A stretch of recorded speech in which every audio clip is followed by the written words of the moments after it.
ମା ଚିରନ୍ତନ ବହିର ପୃଷ୍ଠା 240। ଯେଉଁ ପରିବେଶ ତୁମେ ସୃଷ୍ଟି କର।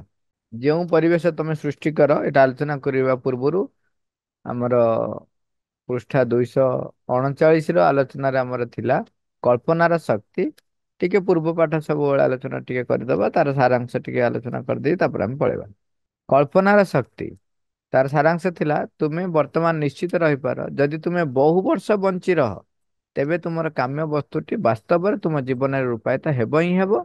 ଏପରିକି ତାହା ତା ପରଦିନ ମଧ୍ୟ ସାକାର ହୋଇପାରେ, ଏପରିକି ପର ମୁହୂର୍ତ୍ତରେ ମଧ୍ୟ ତାହା ହୋଇପାରେ। ଏଠି କହୁଛନ୍ତି ଯେ କଳ୍ପନାର ଶକ୍ତି କେତେ, ରୂପାୟିତ ହବାର ସାମର୍ଥ୍ୟ କେତେ, ତାହା ତୁମ ଉପରେ ନିର୍ଭର କରୁଛି। ତୁମେ ଯୋଉ ପ୍ରକାରର କଳ୍ପନା ଏବଂ ଯେତିକି ନିଷ୍ଠାପର ଭାବରେ ସେଇ କଳ୍ପନା କୁ ରୂପ ଦବା ପାଇଁ ପ୍ରୟାସ କରିଛ ତାହା ଉପରେ ନିର୍ଭର କରେ, କିନ୍ତୁ ଏକଥା ନିଶ୍ଚିତ ଯେ ଦିନେ ନା ଦିନେ ତାହା ସାକାର ହବ। ଯଦି ତୁମର ସାମର୍ଥ୍ୟ ବା ଶକ୍ତି ଯଦି କମ ରହିଲା ତାହେଲେ ତାହା ଶତାବ୍ଦୀ ଶତାବ୍ଦୀ ମଧ୍ୟ ଲାଗିପାରେ।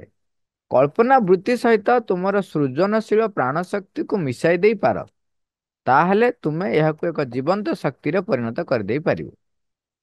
ଏଠି ଆଉ ଗୋଟେ କଥା କହିଲେ, କଳ୍ପନା ଶକ୍ତି ସହିତ ଯଦି ଆମେ ସୃଜନଶୀଳତାକୁ ଇନପୁଟ ଦେଇପାରିବା ବା ତା ଭିତରେ ସୃଜନଶୀଳତାକୁ ଆଣିପାରିବା, ଆମ ପ୍ରାଣ ଶକ୍ତିର ଉଚ୍ଚତର ଦିଗଟି ଯୋଉଟା ସୃଜନଶୀଳତା ଯଦି ତା ଭିତରେ ଆମେ ଆଣି ଦେଇ ପାରିବା, ତାହେଲେ ସେଇ ଶକ୍ତିଟି ଗୋଟେ ଜୀବନ୍ତ ଶକ୍ତିରେ ପରିଣତ।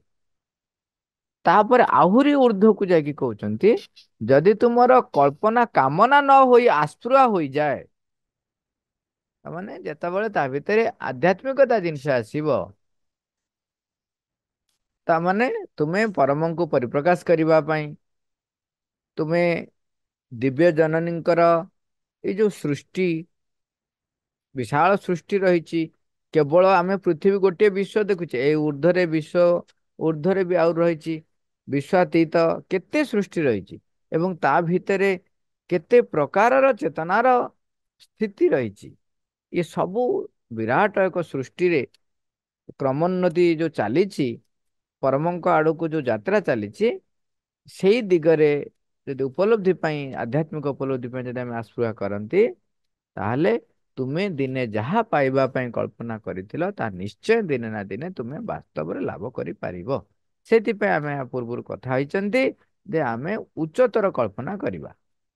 ତେଣୁ ଆମେ ଯାହା ହେବାକୁ ନ ଚାହୁଁଛୁ ସେ ପ୍ରକାର କଳ୍ପନା କରିବା ନାହିଁ।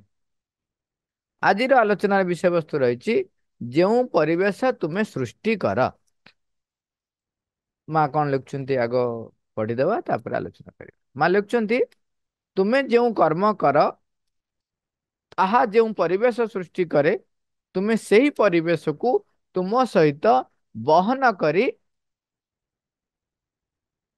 ଆତଯାତ ହେଉଥାଅ ଏବଂ ସେହି ପରିବେଶ ତୁମ ଚାରିପଟେ ରହେ, ତୁମ ଭିତରେ ମଧ୍ୟ ରହିଥାଏ ଏବଂ ତୁମର କର୍ମ ଯଦି ସୁନ୍ଦର, ଉତ୍ତମ ଓ ସୁସଙ୍ଗତ ହୋଇଥାଏ, ଏବଂ ତୁମର କର୍ମ ଯଦି ସୁନ୍ଦର, ଉତ୍ତମ ଓ ସଙ୍ଗତିପୂର୍ଣ୍ଣ ହୋଇଥାଏ, ତେବେ ତୁମର ନିଜସ୍ୱ ପରିବେଶଟି ମଧ୍ୟ ସେହିପରି ସୁନ୍ଦର, ଉତ୍ତମ ଓ ସୁସଙ୍ଗତ ହୋଇଥାଏ।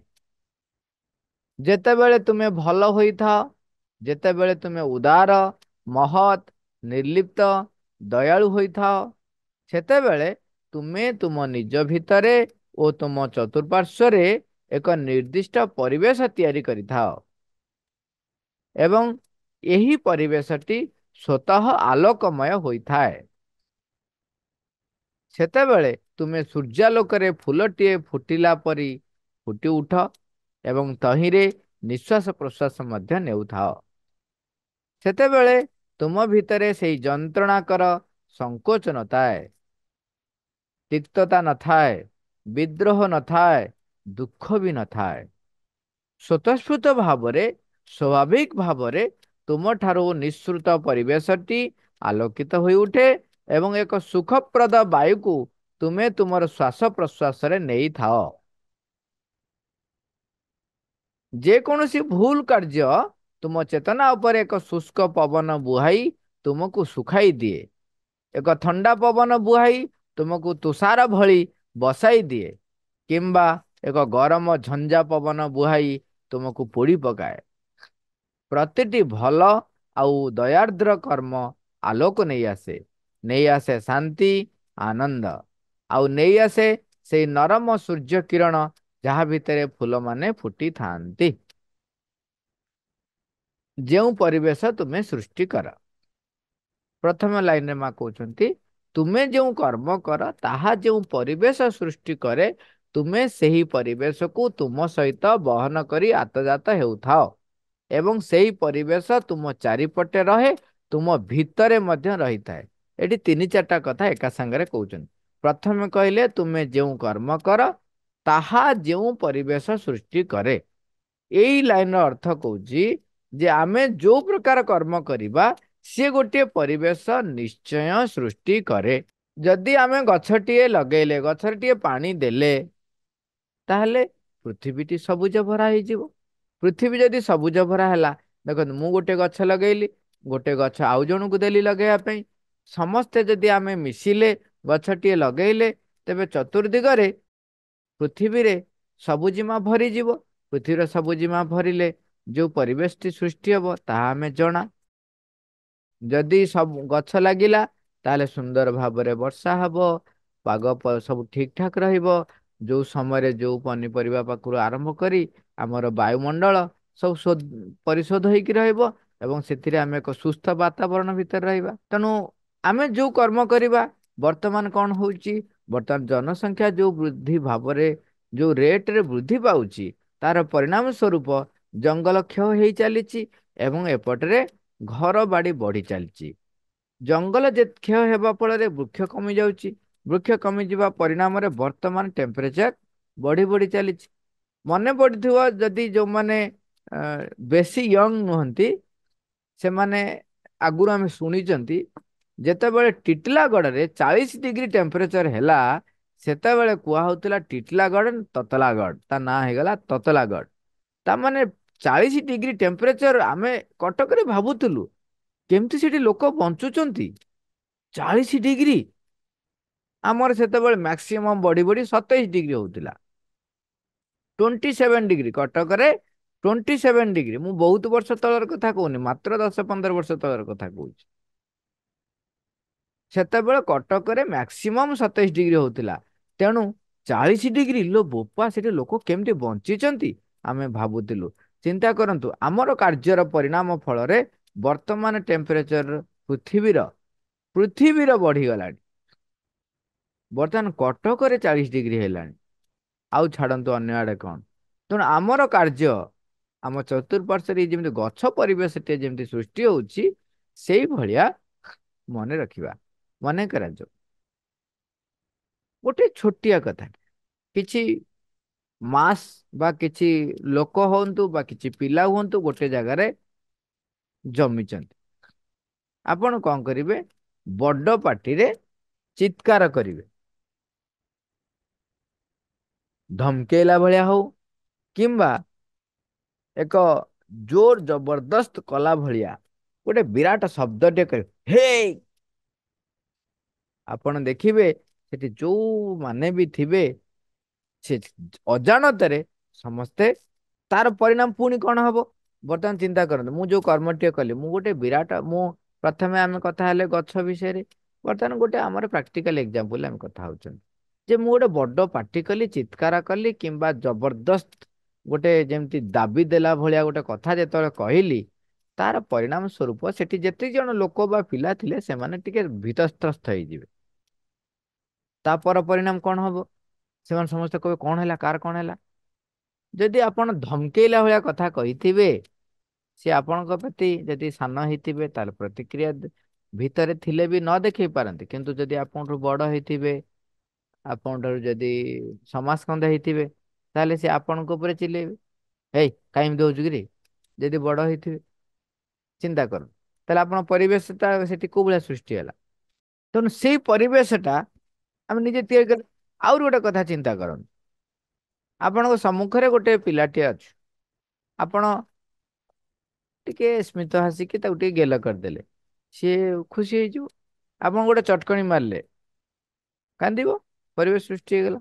ତାର ପରିଣାମ କଣ ହବ, ତାର ପରିଣାମ ଯଦି ତାର ଗାର୍ଡିଆନ କିଏ ଥିବେ ସିଏ ଆସିବେ ଆପଣଙ୍କ ସହିତ ଝଗଡା ଝାଟି ଆରମ୍ଭ ହେଇଯିବ। ତେଣୁ ତୁମେ ଯେଉଁ କର୍ମ କର ତାହା ଯେଉଁ ପରିବେଶ ସୃଷ୍ଟି କରେ ତୁମେ ସେଇ ପରିବେଶକୁ ତୁମ ସହିତ ବହନ କରି ଆତଯାତ ହେଉଥାଅ ଏବଂ ସେଇ ପରିବେଶ ତୁମ ଚାରିପଟେ ରହେ ତୁମ ଭିତରେ ମଧ୍ୟ ରହିଥାଏ। ପରିବେଶ ଦେଖନ୍ତୁ ଆମେ ଗୋଟେ ପରିବେଶ ସୃଷ୍ଟି କଲେ ପ୍ରଥମେ କହିଲେ କର୍ମ କରିବା ସେ କର୍ମ ଫଳରେ ଦ୍ୱିତୀୟରେ ଗୋଟେ ପରିବେଶ ସୃଷ୍ଟି ହେଲା ଏବଂ ତୃତୀୟ କହିଲେ ଯୋଉ ପରିବେଶଟି ସୃଷ୍ଟି ହେଲା ସେଇ ପରିବେଶ ତୁମ ସହିତ ତୁମେ ବହନ କରି ଆତଯାତ ହେଉଥାଅ। ତାମାନେ ଏଇଟା ଦେଖନ୍ତୁ ଗୋଟେ ସୂକ୍ଷ୍ମ ସ୍ତରର କଥା କଣ ହେଲା ସେଇଥିପାଇଁ କୁହନ୍ତି ଯିଏ ଯୋଉ ଚେତନାର ସ୍ଥିତିରେ ଥାଏ ସେ ଯୁଆଡେ ଯାଏ ତା ଚାରିପଟେ ସେଇ ଚେତନାର ସ୍ଥିତିରେ ଯାଇଥାଏ। ଏଇଟା ହଉଛି ତାର ଆମେ ବୁଝିଲା ଭଳିଆ ଭାଷାଟି। ଆମେ ଯୁଆଡେ ଯିବା ସେଇଟା ସେଇ ପରିବେଶଟା ଆମ ସହିତ ରହିଥିବ। କଥା ଆପଣ ଚିନ୍ତା କରୁନାହାନ୍ତି ଖାଲି ପୋଷାକ କଥା ଚିନ୍ତା କରନ୍ତୁ। ଆପଣ ପୋଷାକରେ ଯଦି ସେଣ୍ଟ ମାରିଦେଲେ ଆପଣ ଯୁଆଡେ ଯିବେ ସେ ବାସନାଟା ଆପଣ ସାଙ୍ଗରେ ଯିବ। ଆପଣ କସ୍ତୁରୀ ମୃଗର ଉଦାହରଣ ଦେଖିଥିବେ। କସ୍ତୁରୀ ମୃଗ ତା ଭିତରେ ସେ କସ୍ତୁରୀ ଟା ଥାଏ ତେଣୁ ସେ ଯୁଆଡେ ଯାଏ ସେ ବାସ୍ନା ଟା ନେଇକି ଯାଏ। ତେଣୁ ସେଇ ପରିବେଶଟି ତୁମେ ତୁମ ଚାରିପଟେ ରହେ ଏବଂ ତା ସହିତ କହୁଛନ୍ତି କଣ ତୁମ ଭିତରେ ମଧ୍ୟ ରହିଥାଏ। ଭିତରେ କେମିତି ରହେ ଆପଣ ଦେଖିବେ ଯୋଉମାନେ ସାଧୁ ପ୍ରକୃତିର ଲୋକ ଆପଣ ତାଙ୍କୁ ଯେତେ ଯାହା କୁହନ୍ତୁ ସିଏ ନିର୍ବିକାର ଭାବରେ ସେ ଆପଣଙ୍କ ପାଖରେ ତାଙ୍କର ବ୍ୟବହାର କରିବେ। ଗୋଟେ ଛୋଟିଆ ଏକ୍ଜାମ୍ପଲଟେ ମୁଁ ସାଧୁର ନାଁ ଫାଁ କହୁନାହିଁ କାହିଁକିନା ଏମିତି ଅନେକ ଏକ୍ଜାମ୍ପଲ ରହିଛି। ଜଣେ ସାଧୁଙ୍କୁ ପରୀକ୍ଷା କରିବା ପାଇଁ କଣ କରିଛନ୍ତି ସେ ତାଙ୍କୁ ଆକ୍ଚୁଆଲି ହଇରାଣ କରିବା ପାଇଁ ତିନି ଚାରି ଜଣ ପିଲା ଠିଆ ହେଇଛନ୍ତି ସାଧୁ ଗାଧେଇକିରି ଜଷ୍ଟ ଉଠୁଛନ୍ତି ଗଙ୍ଗାରୁ ଉମ୍, ସ୍ନାନ କରି ତର୍ପଣ କରି ସାରି ଉଠୁଛନ୍ତି ସେ ତାଙ୍କ ଉପରେ ଛେପ ପକେଇଲେ। ସେଠୁ ସିଏ ପୁଣି ଗଲେ ଗଙ୍ଗାରେ ବୁଡ ଦେଇକି ଉଠିକି ଆଇଲେ ପୁଣି ଉଠିକି ଆସିଲେ ପୁଣି ଛେପ ପକେଇଲେ ପୁଣି ଗଲେ ଏମିତି ଚାଲିଲା। ସିଏ ଯୋଉମାନେ ଛେପ ପକଉଥିଲେ ସେମାନେ ଦେଖୁଛନ୍ତି ସାଧୁଙ୍କର କୌଣସି ପ୍ରକାରର ପ୍ରତିକ୍ରିୟା ନାହିଁ। କୌଣସି ପ୍ରକାର ପ୍ରତିକ୍ରିୟା ନାହିଁ ଆଶ୍ଚର୍ଯ୍ୟ ହଉଛନ୍ତି। ଶେଷକୁ ସିଏ ସିଏ ଥକି ଗଲେ। ସିଏ କହୁଛନ୍ତି ସେ ଯାଇକି କହିଲେ ଆପଣ କିଭଳିଆ ଗୋଟେ ମଣିଷ ଆପଣଙ୍କୁ ଆମେ ଛେପ ପକଉଛୁ ଆପଣ ଆମକୁ ପଚାରୁନାହାନ୍ତି ଗାଳି ଦଉନାହାନ୍ତି କିଛି କରୁନାହାନ୍ତି ସେମିତି ନିର୍ବିକାର ଭାବରେ ଯାଇକିରି ଆପଣ ସ୍ନାନ କରିକି ପୁଣି ଆସୁଛନ୍ତି। କେତେ ଥର ଆପଣ ବୁଡ ପକେଇଲେଣି? ସିଏ କହିଲେ ମୁଁ ତୁମମାନଙ୍କୁ କାହିଁକି ଗାଳି ଦେବି? ତୁମ ମାନେ ଯୋଉ କର୍ମଟିଏ କଲ ତାର ପରିଣାମରେ ମୋତେ ଏତେ ଥର ଗଙ୍ଗା ସ୍ନାନ କରିବାର ସୌଭାଗ୍ୟ ପ୍ରାପ୍ତ ହେଲା। ତେଣୁ ମୁଁ ତୁମ ପାଖରେ କୃତଜ୍ଞ। କାରଣ ମୁଁ ଯଦି ନିଜେ ଜାଣି ଶୁଣିକିରି ଚାହିଁକିରି କେବେ ଏତେ ଥର କରିପାରିନଥାନ୍ତି। ଗୋଟାଏ ଦିନରେ ମତେ ଏତେ ଥର ଗଙ୍ଗାରେ ବୁଡ ଦବା ପାଇଁ ଯୋଉ ସୌଭାଗ୍ୟ ପ୍ରାପ୍ତ ହେଲା ତାହା ତୁମ ଯୋଗୁ ହେଲା ତେଣୁ ତୁମ ପାଖରେ ମୁଁ କୃତଜ୍ଞ। ଚିନ୍ତା କରନ୍ତୁ ସିଏ ତାଙ୍କ ଭିତରେ ସେଇ ପରିବେଶଟିକୁ ନିଜ ଭିତରେ ବହନ କରିକି ଚାଲିଛନ୍ତି। ତେଣୁ ସେ ସେତିକି ନିର୍ବିକାର ଭାବରେ ସବୁ କଥାକୁ ଗ୍ରହଣ କରିପାରୁଛନ୍ତି। ଏଠି ସେ ଛଳନା କରୁନାହାନ୍ତି। ଲୋକ ଯିଏ ଛଳନା କରୁଥାଏ ଆପଣ ଯଦି ଟିକିଏ ବି ଯଦି ସଚେତନ ହେବେ ତେବେ ଆପଣ ଜାଣିପାରିବେ ଆପଣଙ୍କ ପାଖରେ କିଏ ଛଳନା କରୁଛି ବୋଲି। ଆପଣ ଆଉ ଗୋଟେ ଏକ୍ଜାମ୍ପଲ ଦେଖନ୍ତୁ। ଆପଣ ଗୋଟେ ବିରାଡିର ଲାଞ୍ଜ ଉପରେ ଗୋଡ ପକେଇଦେବେ ବିରାଡି ଆପଣଙ୍କୁ କାମୁଡି ପକେଇବ। କିନ୍ତୁ ଗୋଟେ ଛୋଟ ଛୁଆଟେ ଯେତେବେଳେ ପକାଏ ସିଏ ତା ତଣ୍ଟି ଟାକୁ ବି ଚିପି ଧରେ ବିରାଡି ତାକୁ କାମୁଡେନି। କାମୁଡେନି କାହିଁକି? ବିରାଡ଼ି ବୁଝିପାରେ କିଏ କାହା ପାଖରୁ ସେ ଡରେ କାହା ପାଖରେ କଣ ସ୍ପନ୍ଦନ ଆସୁଛି ସେ ଜାଣୁଛି ଇଏ ପିଲା ଜାଣୁଛି ଏ ପ୍ରକାର ଆପଣ ଭିଡିଓ ଦେଖୁଥିବେ ଏବଂ ଆପଣ ଜୀବନରେ ଚତୁଃପାର୍ଶ୍ଵରେ ବି ଦେଖୁଥିବେ। ତେଣୁ ଆମେ ଏଠି ମନେ ରଖିବା ଆମେ ଯୋଉ କର୍ମ କରୁଛୁ ତା ହିସାବରେ ଗୋଟେ ପରିବେଶ ସୃଷ୍ଟି ହଉଛି ଏବଂ ସେଇ ପରିବେଶ ଆମ ସହିତ ରହିଥାଏ ଆମେ ଯୁଆଡେ ଯାଉ ଆମ ସହିତ ଯାଏ। ଏବଂ ସିଏ କେବଳ ଆମ ସହିତ ଯାଏ ନୁହଁ ଆମ ଚାରିପଟେ ବି ଥାଏ ଏବଂ ଆମ ଭିତରେ ରହିଥାଏ ତାମାନେ ଆମେ ତାକୁ ବହନ କରିକି ଚାଲୁଛୁ। पर कहते ଏବଂ ତୁମର କର୍ମ ଯଦି ସୁନ୍ଦର ଉତ୍ତମ ଓ ସଙ୍ଗତିପୂର୍ଣ୍ଣ ହୋଇଥିବ ତେବେ ତୁମର ନିଜସ୍ୱ ପରିବେଶଟି ମଧ୍ୟ ସେହିପରି ସୁନ୍ଦର ଉତ୍ତମ ଓ ସୁସଙ୍ଗତ ହୋଇଥାଏ। ଆପଣ ବ୍ୟବହାର ଯୋଉଭଳି କରିବେ ଚତୁଃପାର୍ଶ୍ଵରେ ସେଇଭଳି ହବ। ଏଇଟା ଯେମିତି ବେଳେ ବେଳେ କହିବେ ଯେ ମୁଁ ଯାହା ଲୋକ କୁହନ୍ତି କମ୍ପ୍ଲେନ କରନ୍ତି ମୁଁ ସୁନ୍ଦର ହେଇଗଲେ କଣ ହେଲା ମୋ ଚତୁଃପାର୍ଶ୍ଵରେ ଲୋକ ତ ଖରାପ ଆଉ। ଇଏ ହଉଛି ନିଜକୁ ନିଜେ ଠକିବା। ଯଦି ଆପଣ ପ୍ରସ୍ତୁତ କରିଚାଲିବେ ତୁମ କର୍ମ ସେଠକୁ ତୁମ କର୍ମ ଯଦି ସୁନ୍ଦର ହେଇଥିବ ଉତ୍ତମ ଆଉ ସଙ୍ଗତିପୂର୍ଣ୍ଣ। ସଙ୍ଗତିପୂର୍ଣ୍ଣ ଶବ୍ଦଟି ମିସ୍ ଇଣ୍ଟରପ୍ରିଟେସନ କରିବେନି। ବେଳେ ବେଳେ କୁହାଯାଏ ସଙ୍ଗତିପୂର୍ଣ୍ଣର ଅର୍ଥ କଣ? ଆମେ ମନେ ରଖିବା ଆଗ ସଙ୍ଗତିପୂର୍ଣ୍ଣ ଅର୍ଥ କଣ। ସଙ୍ଗତିପୂର୍ଣ୍ଣ ସେତିକି ବେଳେ ହବ ଯେତେବେଳେ ଆପଣଙ୍କର ସବୁ କାର୍ଯ୍ୟ ଗୁଡ଼ିକ ଚେତନାର ଅଗ୍ରଗତି ଏବଂ ଆଧ୍ୟାତ୍ମିକ ଅଗ୍ରଗତିର ଯୋଉ ପାବଛଟିଏ ଭଗବାନ ତିଆରି କରିଛନ୍ତି ତା ସହିତ ଆପଣଙ୍କର କାର୍ଯ୍ୟଧାରା ଚିନ୍ତାଧାରା ଭାବଧାରା ସବୁ ଗୁଡ଼ିକ ତା ସହିତ ସମଞ୍ଜସ୍ୟ ରକ୍ଷା କରିକି ହବ ତାହେଲେ ସଙ୍ଗତିପୂର୍ଣ୍ଣ। ଲୋକ ସଙ୍ଗତିପୂର୍ଣ୍ଣ ଅର୍ଥ କଣ ବୁଝନ୍ତି ଯେ ମନେକର ଯୋଉ ଆମେ 4 ଜଣ ଲୋକ ରହୁଛୁ ମୁଁ ସେ 3 ଜଣ ଲୋକଙ୍କୁ ସୁହାଇଲା ଭଳିଆ କାମଟିଏ କରିବି ତାହେଲେ ଆମ 4 ଜଣଙ୍କ ଭିତରେ ଝଗଡ଼ା ଝାଟି ହବନି ତାକୁ ସଙ୍ଗତିପୂର୍ଣ୍ଣ ବୋଲି ଭାବନ୍ତି। ସେ ଏଠି ସଙ୍ଗତିପୂର୍ଣ୍ଣ ଅର୍ଥ ମନେ ରଖନ୍ତୁ ଆଦୌ ସେୟା ନୁହେଁ। ସଙ୍ଗତିପୂର୍ଣ୍ଣ ଅର୍ଥ ସବୁବେଳେ ମନେ ରଖନ୍ତୁ ଏଠି ଯୋଉମାନେ ଆଧ୍ୟାତ୍ମିକ ପଥର ଆମେ ହଉଛୁ ଯାତ୍ରୀ ରୂପାନ୍ତର ପଥର ଆମେ ହଉଛୁ ଯାତ୍ରୀ। ତେଣୁ ଆମର ସଙ୍ଗତିପୂର୍ଣ୍ଣ ଅର୍ଥ ସବୁବେଳେ ହଉଛି ଏଇଆ ଆମର କାର୍ଯ୍ୟଧାରା ଆମର ଚିନ୍ତାଧାରା ଆମର ଭାବଧାରା ସବୁ ଗୁଡ଼ିକ ରୂପାନ୍ତର ଅଭିମୁଖୀ ଯଦି ହଉଛି ତାହେଲେ ସଙ୍ଗତିପୂର୍ଣ୍ଣ।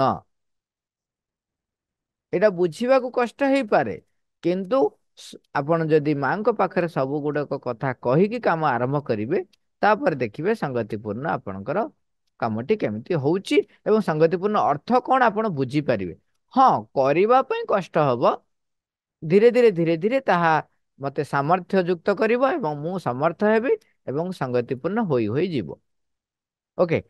ଏବେ ତେବେ ତୁମର ନିଜସ୍ୱ ପରିବେଶଟି ମଧ୍ୟ ସେହିପରି ସୁନ୍ଦର ଉତ୍ତମ ସୁସଙ୍ଗତ ହୋଇଥାଏ। ଗୋଟେ ବଢିଆ ଏକ୍ଜାମ୍ପଲ ଟେ ମନେ ପଡୁଛି ଗୋଟେ ଆମର ଡିଫେନ୍ସ ର ଜଣେ ଲୋକ ସିଏ ଗୋଟେ ଜାଗାରେ ଘର କରି ରହିଛନ୍ତି। ଡିଫେନ୍ସ ରେ ସାଧାରଣତଃ ସେ ଯେହେତୁ ଅନେକ ବର୍ଷ ଚାକିରି କରି ରିଟାୟାର୍ଡ ହେଇକି ଆସିଛନ୍ତି ତେଣୁ ତାଙ୍କର ଗୋଟେ ଗାମ୍ଭୀର୍ଯ୍ୟ ଯୁକ୍ତ ମୁହଁ ରହିଛି ଏବଂ ତା ସହିତ ତାଙ୍କର ଶରୀର ବି ଗୋଟେ ବଳବନ୍ତ ଶରୀର ଏବଂ ବିରାଟ ଚେହେରାଟି ତା ସହିତ ମୁହଁ ଗାମ୍ଭୀର୍ଯ୍ୟ ତେଣୁ ସିଏ ଯେତେବେଳେ ରାସ୍ତାରେ ଚାଲନ୍ତି ପୁରା ଦାଣ୍ଟ ରେ ଚାଲନ୍ତି ଏବଂ ମୁହଁ ଟା ପୁରା ଗମ୍ଭୀରିଆ ମୁହଁ ସେ ଚାଲନ୍ତି। ତେଣୁ ସିଏ ଯେତେବେଳେ ଯାଆନ୍ତି ଯୋଉ ଲୋକ ଦେଖନ୍ତି ସମସ୍ତେ ତାଙ୍କର ନିଜ ନିଜ କାମରେ ଥାନ୍ତି ଇଏ ଯୁଆଡେ ଅନାନ୍ତି ସମସ୍ତେ ଲୋକ ଯେମିତି ତାଙ୍କ ଠାରୁ ଟିକେ ଦୂରେଇ ଚାଲୁଛନ୍ତି ଏବଂ କାହାରି ମୁହଁରେ ହସ ନାହିଁ ମାନେ ଇଏ ଲକ୍ଷ୍ୟ କରନ୍ତି ଏବଂ ଇଏ ଯେତେବେଳେ ଯାଆନ୍ତି ସେଠି ଯେଉଁମାନେ ପିଲା ଖେଳୁଥିବେ ସେ ପିଲା ସବୁ ମାନେ ଟିକେ ମାନେ ଦୂରେଇ ଯାଇକି ଠିଆ ହୁଅନ୍ତି ପଡିଆରେ ବଜାରରେ ଲୋକ ଯାହାକୁ ଯଦି ସେ ଗଲେ ଜିନିଷ ଆଣିବା ପାଇଁ ସେ ଲୋକମାନେ ସାଇଡ ହେଇଯାଆନ୍ତି ସେଇଠୁ ସବୁବେଳେ ଆଙ୍କୁ ଟିକେ ଭାରି କେମିତିଆ ଲାଗେ କଣ ଇଏ ସଂସାରରେ ଲୋକ ଗୁଡିକ କିଛି ଗୋଟେ କାହାରି ଭିତରେ ଆମୋଦ ନାହିଁ ପ୍ରମୋଦ ନାହିଁ ଆଉ କେହି ଖୁସି ନାହାନ୍ତି ସମସ୍ତେ ଏତେ ଏମିତି କଣ ଦୂରେଇ ମୋଠୁ ରହୁଛନ୍ତି। କାହାକୁ ଆଉ ପଚାରିବେ କାହାକୁ ପଚାରି ପାରନ୍ତି ଦିନେ କଣ ହେଇଛି ସେ ଘରୁ ବାହାରୁଛନ୍ତି ସେଇ ଘର ପାଖରେ କିଛି ପିଲା ଖେଳନ୍ତି ସେମାନେ ସବୁବେଳେ ଡରିକି ପଳାନ୍ତି କିନ୍ତୁ ସେଦିନ ସିଏ ଯେତେବେଳେ ବାହାରିଛନ୍ତି ବାହାରକୁ ତାଙ୍କ ଚାରି ପାଖରେ ଥିବା ପିଲାମାନେ ଯୋଉମାନେ ସେଠି ଖେଳୁଥିଲେ ସେମାନେ ତାଙ୍କୁ ଏମିତି ଦେଖିକି ଚାହିଁକି ହସୁଛନ୍ତି। ଇଏ ଆଶ୍ଚର୍ଯ୍ୟ ଆଜି କଣ ପିଲାମାନେ ଏମିତି ମୁସ୍କାନ ମାରୁଛନ୍ତି ତାପରେ ଦେଖିଲେ ସେ ଯୋଉ ୱାକିଂ ରେ ଯାଉଛନ୍ତି ଆଗକୁ ସେପଟୁ ଯୋଉ ଲୋକ ଆସୁଛି ସିଏ ବି ସ୍ମିତ ହାସ୍ୟ କରୁଛି ଯାହାକୁ ଦେଖିଲେ ସମସ୍ତେ ହସୁଛନ୍ତି ଟିକେ ଟିକେ ସ୍ମିତ ହାସ୍ୟ କରୁଛନ୍ତି। ଇଏ କହିଲେ ଆଜି କଣ ହେଇଛି ଆଜି କଣ ଗୋଟାଏ ଦିନରେ ସମଗ୍ର ଅ ବାତାବରଣରେ କେବଳ ହସ ସମଗ୍ର ବାତାବରଣରେ ହସ କଣ ହେଇଛି ଶେଷକୁ ସେ ଫେରିକି ଆସିଲା ବେଳକୁ ଯୋଉ ପିଲାମାନେ ଖେଳୁଥିଲେ ଛୋଟ ଛୁଆଙ୍କୁ ଗୋଟେ ଛୁଆକୁ ଧରିଦେଲେ ତାକୁ ପଚାରିଲେ କହିଲେ ଆରେ ତମେ ସମସ୍ତେ ସବୁଦିନ ତ ଭାରି ଡରିକି ସିଆଡେ ପଳଉଥିଲ ଆଜି କଣ ମତେ ଦେଖି ହସୁଛ ନା ଆଜ୍ଞା, ଆପଣ ପୁରା ହସୁଛନ୍ତି। ତାଙ୍କ ମୁହଁରେ ହସ ହସ ମୁହଁ ଅଛି, ତେଣୁ ଚତୁର୍ଦିଗରେ ଲୋକମାନେ ବି ହସୁଛନ୍ତି। ଇଏ ଗୋଟେ ବାହ୍ୟ ଏକ୍ଜାମ୍ପଲ, କିନ୍ତୁ ଆମର କର୍ମ ଗୁଡ଼ିକ ମଧ୍ୟ ସେଇଭଳି ପରିବେଶଟି ସୃଷ୍ଟି କରେ।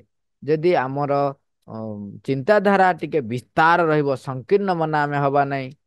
ଆମେ ଯଦି ପ୍ରତ୍ୟେକ ଜିନିଷକୁ ମା କୋଉ ଦୃଷ୍ଟିରେ ଦେଖନ୍ତି ସେଇ ଦୃଷ୍ଟିରେ ଦେଖିବା, ତାହେଲେ ଚତୁର୍ଦିଗର ପରିବେଶଟେ ମଧ୍ୟ ସେଇ ପ୍ରକାରର ହେଇଯିବ। ଯେତେବେଳେ ତୁମେ ଭଲ ହୋଇଥାଅ, ଯେତେବେଳେ ତୁମେ ଉଦାର, ମହତ୍, ନିର୍ଲିପ୍ତ, ଦୟାଳୁ ହୋଇଥାଅ, ସେତେବେଳେ ତୁମେ ତୁମ ନିଜ ଭିତରେ ଓ ତୁମ ଚତୁଃପାର୍ଶ୍ୱରେ ଏକ ନିର୍ଦ୍ଦିଷ୍ଟ ପରିବେଶ ତିଆରି କରିଥାଅ ଏବଂ ଏହି ପରିବେଶଟି ସ୍ୱତଃ ଆଲୋକମୟ ହୋଇଥାଏ। ଆମେ ଏବେ এই ବିଷୟଟିରେ ଆଲୋଚନା କଲେ, ଯୋଉ ଏକ୍ଜାମ୍ପଲଟେ ଦେଖିଲେ। ସେତେବେଳେ ତୁମେ ସୂର୍ଯ୍ୟାଲୋକରେ ଫୁଲଟିଏ ଫୁଟିଲା ପରି ଫୁଟି ଉଠ ଏବଂ ତହିଁରେ ନିଶ୍ୱାସ ପ୍ରଶ୍ୱାସ ମଧ୍ୟ ନେଉଥାଅ। ସେତେବେଳେ ତୁମ ଭିତରେ ସେଇ ଯନ୍ତ୍ରଣାକର ସଙ୍କୋଚ ନଥାଏ, ତିକ୍ତତା ନଥାଏ, ବିଦ୍ରୋହ ନଥାଏ, ଦୁଃଖ ବି ନଥାଏ। ସ୍ୱତଃସ୍ଫୂର୍ତ୍ତ ଭାବରେ, ସ୍ୱାଭାବିକ ଭାବରେ ତୁମଠାରୁ ନିଃସୃତ ପରିବେଶଟି ଆଲୋକିତ ହୋଇ ଉଠେ ଏବଂ ଏକ ସୁଖପ୍ରଦ ବାୟୁକୁ ତୁମେ ତୁମର ଶ୍ୱାସ ପ୍ରଶ୍ୱାସରେ ନେଇଥାଅ। ଏଇ ଯୋଉ ଏକ୍ଜାମ୍ପଲଟି ଦେଲି ସେଇଟା ହଉଛି। ଦେଖନ୍ତୁ, ଗୋଟେ ଗୁମ୍ଫା ଭିତରେ ଅନ୍ଧକାର ଯେତେ ଗାଢ ହେଇଥାଉ ନା କାହିଁକି, ଗୋଟେ ଜାଗାରେ ଗାଢ ଅନ୍ଧକାର ଅଛି, ଅନେକ ବର୍ଷ ତଳର ଅନ୍ଧକାର ରହିଛି, ହଜାର ହଜାର ବର୍ଷ ତଳର ଅନ୍ଧକାର ରହିଛି, ତାକୁ ଦୂର କରିବା ପାଇଁ ଗୋଟିଏ ଆଲୋକର ସ୍ପାର୍କ ଯଥେଷ୍ଟ। ଯଦି ଆଲୋକର ସ୍ପାର୍କଟେ ଲଢେଇ ଯଦି ସେଠି ନେଇ ଆସୁଛନ୍ତି, ତେବେ ସମଗ୍ର ଅନ୍ଧକାର ସାଙ୍ଗେ ସାଙ୍ଗେ କୁଆଡେ କୁଆଡେ ଲିଭିଯିବ। ନିର୍ବାଣ ପାଇଲା ଭଳିଆ ସେ ଅନ୍ଧକାର ନିର୍ଲିପ୍ତ ହେଇଯିବ, କୁଆଡେ ପଶିଯିବ ଏବଂ ଆଲୋକର ଛାୟା, ଆଲୋକ ଚାରିଆଡେ ବିଛୁରି ଉଠିବ। ତେଣୁ ଆମର କର୍ମ, ଆମର ଭାବଧାରା, ଆମ ଭିତରେ ଯାହା ଅଛି, ପରିବେଶଟେ ସେଇ ଅନୁସାରେ ସୃଷ୍ଟି କରେ। ସେଇଥିପାଇଁ ଅନୁଷ୍ଠାନ ଏବଂ ଘର, ଯୋଉଠି ଯିଏ ରହୁଛନ୍ତି, ତାଙ୍କର ମୁରବୀ, ଗୋଟେ ଆଶ୍ରମର ଯିଏ ଗୁରୁ, ତାଙ୍କର ନିଜସ୍ୱ ବ୍ୟକ୍ତିତ୍ୱ ସେ ପରିବେଶଟେ ସୃଷ୍ଟି କରେ।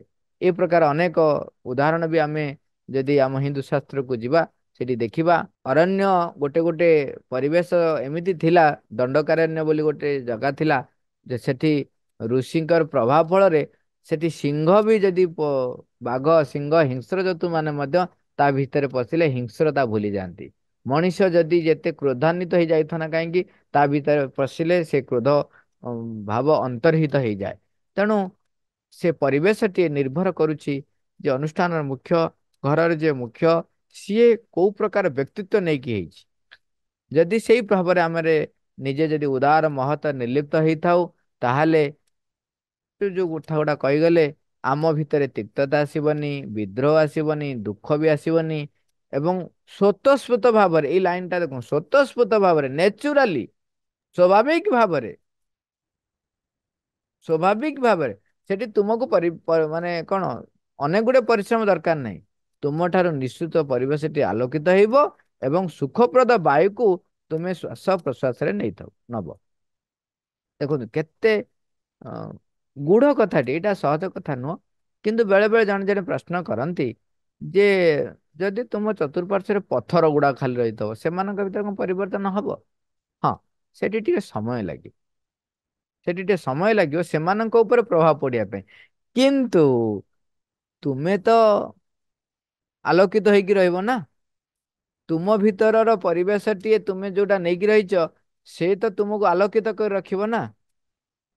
ତୁମେ ତ ପ୍ରଜାପତି ଭଳିଆ, ତୁମେ ଚତୁର୍ଦିଗରେ ସୁନ୍ଦର ଭାବରେ ତମେ ବୁଲି ପାରିବ ନା। ଝରଣା ଭଳିଆ ତମେ ତ ଆଗେଇ ଆଗେଇ ଯିବ ନା। ତେଣୁ ଯେକୌଣସି ଭୁଲ କାର୍ଯ୍ୟ ତୁମ ଚେତନା ଉପରେ ଏକ ଶୁଷ୍କ ପବନ ବୁହାଇ ତୁମକୁ ଶୁଖାଇ ଦିଏ। ଏଇଟା ଲୋକ ବୁଝନ୍ତୁ ବା ନ ବୁଝନ୍ତୁ, ମନେ ରଖନ୍ତୁ, ସୂକ୍ଷ୍ମ ସ୍ତରରେ ଇଏ ଆମକୁ ଆମର ପରିବେଶରେ ତିଆରି କରେ, ଆମ ଉପରେ ପ୍ରଭାବ ପକାଏ। ତେଣୁ ମନେ ରଖିବା, ଯେକୌଣସି ଭୁଲ କାର୍ଯ୍ୟ ଆମ ଚେତନା ଉପରେ ଯୋଉ ସିଏ କଣ କରିବ, ଚେତନାକୁ ଶୁଖେଇ ଦିଏ। ଆମର ଏଇ ଜନ୍ମରେ ଯୋଉ ଅଗ୍ରଗତି କରିବାର ଥିଲା, ସେ ଅଗ୍ରଗତିଟି ବନ୍ଦ ହେଇଯାଏ। ଥଣ୍ଡା ପବନ ବୁହାଇ ତୁମକୁ ତୁଷାର ଭଳି ବସାଇ ଦିଏ। କିମ୍ବା ଏକ ଗରମ ଝଞ୍ଜା ପବନ ବୁହାଇ ତୁମକୁ ପୋଡ଼ି ପକାଏ। ଦେଖନ୍ତୁ, ଯୋଉ ଭଳିଆ କାର୍ଯ୍ୟ ଆମେ କରିବା, ଆମେ ଭାବି ଯାଆନି ଯେ ଆମେ ତାର ପରିଣାମ ଭୋଗିବାନି। କନସିକ୍ୱେନ୍ସ ଏଇଠି ମିଳିବ ଆମର। ବେଳେ ବେଳେ ଆମେ କହୁ କଣ, ଯେ ନର୍କଗାମୀ ହବ, ସ୍ୱର୍ଗ ପ୍ରାପ୍ତି ହବ। ଏଇଟା ଆଉ କୋଉଠି ନୁହଁ, ଏଇଠି ହବ, ଏଇଠି ହବ। ତେଣୁ ଆମେ ମନେ ରଖିବା, ପ୍ରତିଟି ଭଲ ଆଉ ଦୟାର୍ଦ୍ର କର୍ମ ଆଲୋକ ନେଇ ଆସେ, ନେଇ ଆସେ ଶାନ୍ତି, ଆନନ୍ଦ, ଆଉ ନେଇ ଆସେ ସେଇ ନରମ ସୂର୍ଯ୍ୟ କିରଣ ଯାହା ଭିତରେ ଫୁଲମାନେ ଫୁଟୁଥାନ୍ତି। ଏଇଟା ଆଉ କହିବା ଦରକାର ନାହିଁ। ଆପଣ ଯୋଉ ଜାଗାରେ ବି ଦେଖନ୍ତୁ, ଶିଶୁଟିଏ, ସିଏ ଯେହେତୁ ସରଳ ଥାଏ, ତା ଭିତରେ କୌଣସି କପଟତା ନଥାଏ। ତେଣୁ ତା ସହିତ ଯେତେବେଳେ ଆମେ ଦେଖୁ, ମିଶୁ, ସେତେବେଳେ ଆମ ଭିତରେ ମଧ୍ୟ ସେଇ, ଯଦି କୋଉ ଗୋଟେ ଜାଗାରେ ଦେଖିବେ ବହୁତ ଗୋଟେ ଛୋଟ ଛୁଆ, ଛୋଟ ଛୁଆ ମାନେ ଆମେ କହିବା ପ୍ୟାଣ୍ଟ ସାର୍ଟ ପିନ୍ଧିନଥିବା ପିଲା ଯଦି ଖେଳୁଥିବେ, ସେଠି ଆମେ ଅଧଘଣ୍ଟା ଘଣ୍ଟାଏ ଠିଆ ହେଇଗଲେ ବି ଆମକୁ ସମୟ ଜଣା ପଡେନି। କାହିଁକି ନା ତାଙ୍କ ଭିତରେ ଏଇ ଯୋଉ ବାହାରର କଳୁଷତା ଯେହେତୁ ପ୍ରବେଶ କରିନଥାଏ, ତେଣୁ ତାଙ୍କୁ ଦେଖିଲେ ମଧ୍ୟ ଆମ ଭିତରେ ସେଇ ଆନନ୍ଦର ଜୁଆର ଆପେ ଆପେ ବାହାରେ, ଉଠେ। ତେଣୁ ଆମେ ମଣିଷ ଯେତେବେଳେ ବୟସ ବଢୁଛି, ସେତେବେଳେ ଯଦି ଆମର କର୍ମ, ଆମର ଚିନ୍ତା, ଆମର ଭାବନା ଭିତରେ ସେଇ ଅଗ୍ରଗତିର ଭାବନା ରହେ, ଭଗବତ ଚେତନା ରହେ, ତାହେଲେ ସେ ଶାନ୍ତି ଆନନ୍ଦ ନେଇ ଆସିବ। ଯେପରିକି ସୂର୍ଯ୍ୟ କିରଣରେ ଫୁଲ ମାନେ ସବୁ ଫୁଟିଥାନ୍ତି। ସମୟ ହେଇଯାଇଛି, ଆମେ ସାରିବା। ମାଙ୍କୁ ପ୍ରାର୍ଥନା କରିବା।